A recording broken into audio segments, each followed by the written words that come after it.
Anyone who believes in indefinite growth on a physically finite planet is either mad or an economist. We don't want to focus politics on a notion that involves the rejection of principles around which a large majority of our fellow citizens organize their lives. We are not as endlessly manipulable and as predictable as you would think. I think that we are indeed seeing the first impacts of climate change, because the science of climate change tells us very clearly that we are going to experience more extremes of weather, more floods, more droughts, more erratic and extreme weather patterns. And let's just remind ourselves of the climate change indicators around the world. Globally, each of the last 3 decades has been successively warmer than any preceding decades since 1850, when reliable global records began. Also globally, May this year, 2014, was the hottest May on record. 13 of the warmest 14 years on record have all occurred in the 21st century. The only one of the 14 not in the 21st century was in fact in 1998.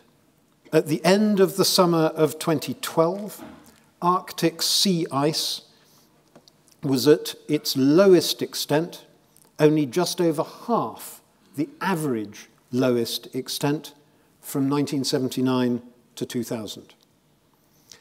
And over the last 2 decades, sea level rise has been around 3.2 millimeters per year, nearly twice the average rate from 1901 to 2010. Those are just a few of the signals of what's happening to our planet. The World Economic Forum has recently published a document setting out the 10 top global risks in their view. 4 of those top 10 global risks are climate-related. They include water crises, failure of climate change mitigation and adaptation, greater incidence of extreme weather events, and food crises. The world of business, in fact, gets all of this much better than most politicians do. Increasingly, firms around the world are thinking about their preparedness for what climate change is likely to bring. They're looking at possible impacts on their supply chains. They're looking at the resilience of their suppliers, services, and indeed of their customers. They're thinking seriously about the energy, transport, and water use and costs that they have. And, crucially, they are understanding that doing things more greenly is also doing them more cheaply. Why then is the political world not taking this up more vigorously? Well, I think there are a number of reasons. The first is the opposition to the recognition of climate change. The climate skeptics are given far more credence in the public discourse and far more airtime than they really should. The overwhelming scientific consensus is that climate change is real and it's happening. The way in which anything that, for example, Lord Lawson or Lord Ridley say are pounced upon by the media and blown up into some sort of major statement, this is not sound science. Second reason, we thought that the Climate Change Act had it sorted. It was a groundbreaking piece of legislation, but we sort of then gave up. We thought, well, we put that on the statute book, and then as a country we didn't go on to do more. Legislation is only the start. It's action that has to follow. Third reason. Too often, we portray climate change and its consequences as a nightmare. People don't like listening to nightmares. They don't want to believe in nightmares. They want to believe in hope. On the whole, voters vote for dreams, not for nightmares. There is hope. I'm going to come to that in a moment or two. But we need to be better at articulating the debates and discussion around climate change in that context. Fourth, there are some people who regard environmental concern generally, and climate change in particular, as something of a conspiracy of the elite, the chattering classes, the sophisticated, the upper middle classes, not sufficiently connected to all the people of the country. I think they're wrong on that, and I'll say in a moment why I think they're wrong. And there's the fifth point, which is linked to that. And that's that we don't make the environment and climate change real for people, mattering to their everyday lives and their everyday experience. Mention the environment or climate change, and people's eyes tend to glaze over. But talk to them about their own little patch of environment, about the river at the bottom of their village, and they become really passionate about it. They're committed to it. They worry about it. Now, the secret for politics is, can we link that passion for the local bits of environment with the general principles that have to surround it? Although voters don't see the environment as an overt national priority, I do think they see it as an underlying sine qua non, something that has to be looked after, that has to underpin everything else. They're aware of it. They know about that, and they don't want it not to be cared for. They may not tell the pollsters that it's top of their list, but they want to see it being looked after. So I said there is hope in all of this field. There are three bits of hope in particular. The first is that the environment has been improving over the course of the last 10 or 15 years. And by environment, I'm thinking about air and water quality and looking after our land. Part of that is down to the hard work of the Environment Agency. But look at the major successes. The reduction in sulfur dioxide emissions, something like 60–70% over 10 years. Reductions in nitrogen oxide levels. The reduction in numbers of pollution incidents in discharges to river. The improvement in water quality and in bathing water quality. The return of fish to rivers from the Thames to the Mersey. And now the fact that otters are in every single county in England, which could not have been said just a few years ago. We do have a cleaner, better place here in the UK, and we've done that through a mixture of action, hard work, regulation, and bringing pressure to bear on polluters. That's the secret. That's how we get to success in this. Second, there's a huge economic opportunity for us in environmental improvement and tackling climate change. Saving money on existing processes and products. That doing things more greenly, meaning doing them more cheaply, point that I made earlier on. But in addition to that, there are new products and services to be brought to market. Now, we're not terribly good at bringing new products to market in this country. We did a lot of the early research on wind power. We then allowed the Danes and the Germans to get ahead of us and make all the wind turbines. Let's not make the same mistake, for example, with tidal and wave power, where at the moment we lead the world in research. But let's not make the mistake of not then exploiting the opportunities that come. And third, there is a chance, I believe, for the UK to lead on all of this, to take a global role in something that is beginning to be picked up all around the world, even in some of the heavily polluting countries. So, what do we want from government and politics in relation to the environment going forward? Well, I've set out a 12-point plan of where I think government needs to go on this. And here it is. Number one, take on the skeptics, and do it vigorously, vociferously, and all the time. Make the case. Don't yield assumptions to those who want to deny that climate change is real. Number two, don't give up on international negotiation. The other countries around the world are changing. Not just the progress in the United States with Obama, but look at China and the amount that China is now investing in wind power, in renewable energy.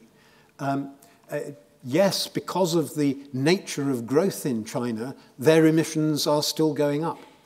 But they now have a cap in place for the next 15 years or so, and they are investing hugely in renewable and non-polluting energy sources.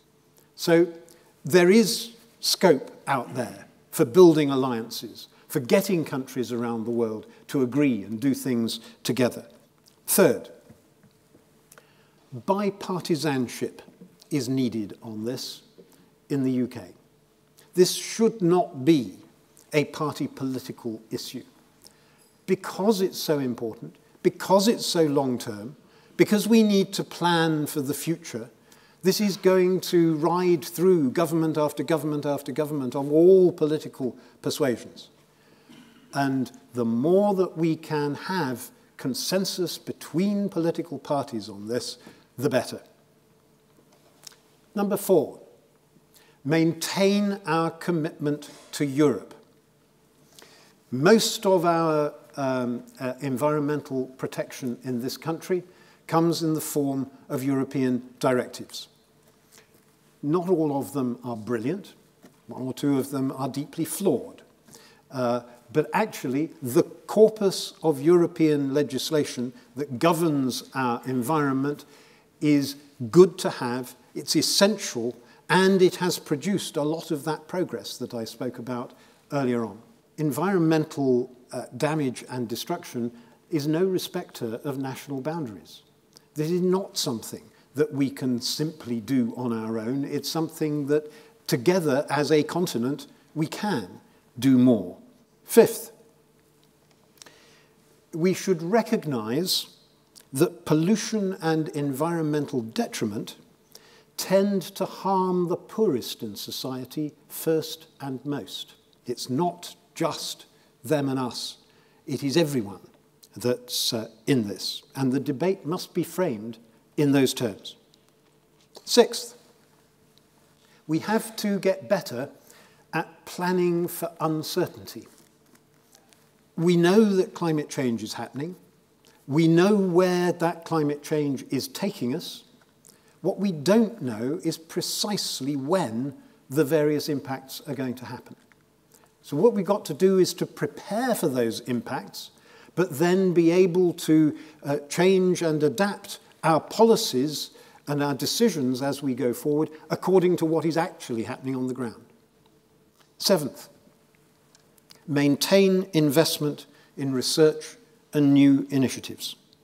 This is one of the most important contributions that any government can make.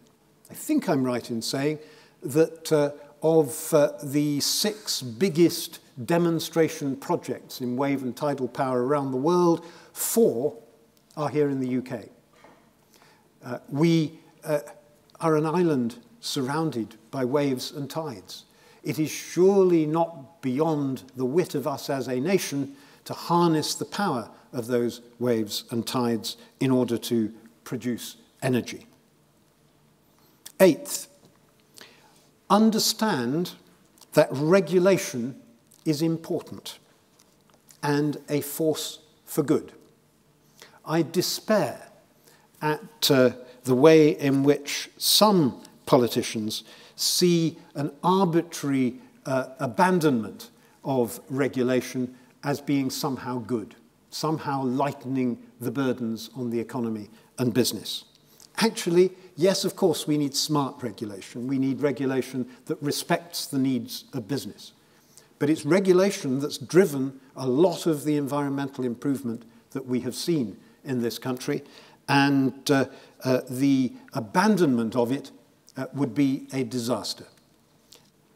Ninth, adaptation is every bit as important as mitigation. Mitigation, of course, means trying to stop climate change happening in the first place by reducing the greenhouse gases that we produce, by ensuring that we're much more energy efficient, by reducing the carbon content of all our activity.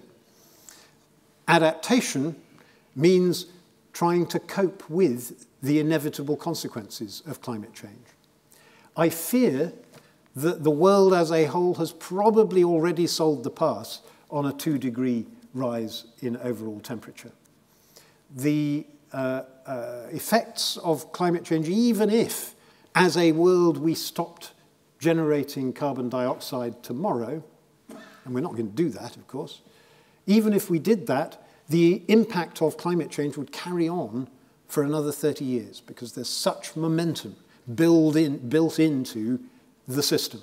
We are going to see impacts of climate change, whether we like it or not. We need to be prepared for that. The risk is getting greater, and we need to respond accordingly, and particularly in our preparedness as a nation for combating flood risk. 10th, we need to work with business in ensuring that we make as much progress as we can. Let's use the talents, the ingenuity, the entrepreneurial possibilities that business will be able to give us. 11th, this is a bottom-up process. It will, I believe, be businesses, communities, inventors, individuals that bring progress in ensuring environmental protection, rather than necessarily governments doing it all. And 12th, a far stronger voice and commitment to the environment and to the reality of climate change from government. This is not just this government, it's all governments, it's all political parties. They all need to have a much stronger voice on this. Overall, what I'm asking for is achieving a thoroughgoing re-greening of our politics and our public discourse. This is an issue that has faded from sight. It needs to be brought back in full and open view. It needs to be talked about, it needs to be recognized, it needs to be acknowledged, and we need to start doing things about it. Actually, it's good politics. It will help to restore some of the respect that the political system has lost over the course of recent years. There's a wonderful poem by William Blake where he sort of sums up in a rather poetic way why all of this is important. To see a world in a grain of sand and a heaven in a wild flower. Hold infinity in the palm of your hand and eternity in an hour.